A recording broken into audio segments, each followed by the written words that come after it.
Welcome to This Explainer. Today, we're diving into the absolutely captivating, multi-century story of the Philippine mining industry in northern Luzon. It's a wild tale, honestly, stretching all the way from ancient spiritual traditions tucked up in the Cordillera Mountains right through the brutal industrialization of Spanish colonizers and straight into the chaotic global conflicts of the 20th century.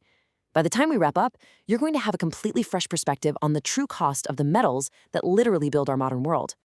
To guide us, we've got a historical roadmap. We'll be hitting 4 main stops. First, indigenous Igorot mining. Second, the Spanish copper quest. Third, Chinese labor in the mines. And finally, global wars and mining booms. Let's get right into it.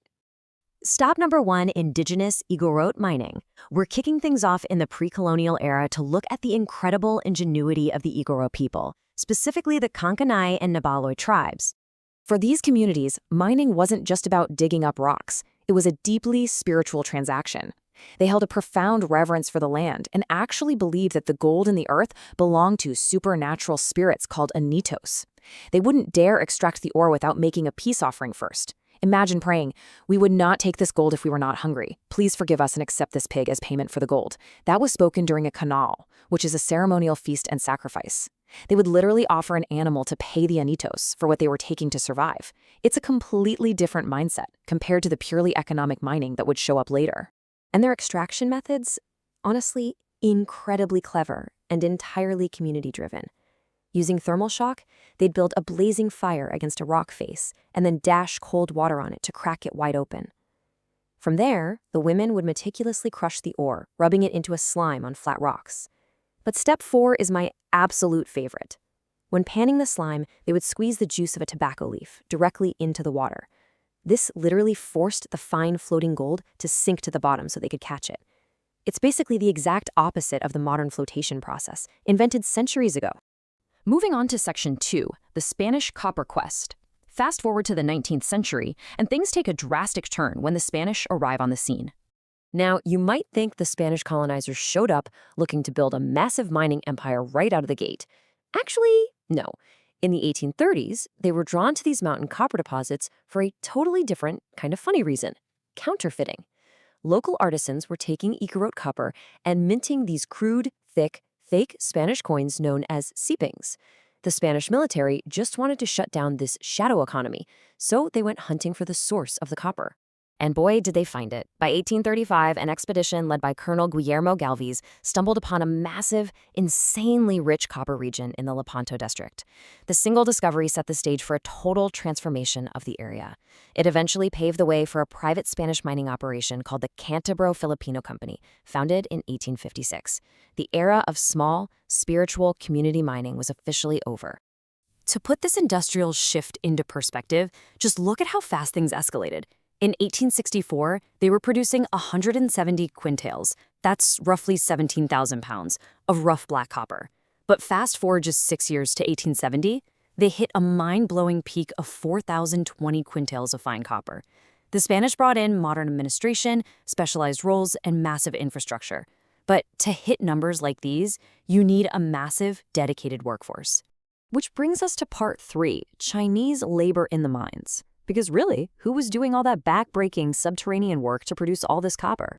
Well, according to academic documentation of the Southeast Asian mining frontier, the Spanish colonial government didn't actually rely much on the local Igorots for this massive scale of extraction. Instead, they leaned heavily on imported Chinese laborers to keep the whole operation running. And there's this really stark contrast between how the Spanish administrators viewed these workers and the grim reality they actually lived. On one hand, the Spanish absolutely needed them. They valued the Chinese miners for their unmatched smelting skills and incredible work ethic. But socially, they were treated as dangerous, marginal outsiders.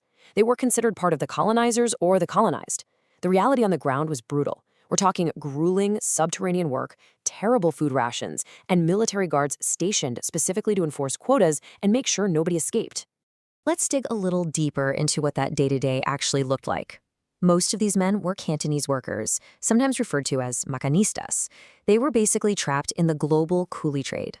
Brokers in Macau, known as quedaos, would contract them, and by the time these guys even stepped foot in Manila, they were already buried in debt for their travel, taxes, and lodging. To give you an idea, in 1861, they were pulling in a measly 36 pesos for an entire year's work. They endured relentless labor in dark, highly dangerous tunnels just to meet their quotas. Because the conditions were so awful, running away was incredibly common, which is exactly why the Spanish had the military hunting down anyone who tried to make a run for it. All right, final stop on our roadmap. 4. Global wars and mining booms. This brutal industrial foundation set the stage for some incredibly chaotic shifts in the 20th century. As we move into the 1900s, global conflicts completely hijacked the Philippine mining landscape. In the 1930s, the Americans sparked a massive gold boom, pouring in over $34 million. But then World War II hits. The Japanese occupy the mines, and they aggressively extract 11,000 tons of copper, specifically to build up their war machine. We're talking giant battleships like the Yamato. Later on, driven by global market demand during the Vietnam War and extending into the martial law era, the industry saw massive booms again, eventually hitting a record copper production peak of 306 kilotons in the 1970s and 80s. By this point, the industry had mutated into this giant global machine, completely unrecognizable from those quiet community panning operations we talked about at the start. So, as we wrap up this explainer, I want to leave you with a thought. When we look at our smartphones, our infrastructure, the everyday modern conveniences we take for granted, we are looking at metals with a deeply complex, sometimes very dark history. From the sacred rituals of the Igorots paying respect to the earth spirits, to the suffering of debt-trapped Chinese laborers toiling in the dark, all the way to the extraction of resources meant to fuel global wars.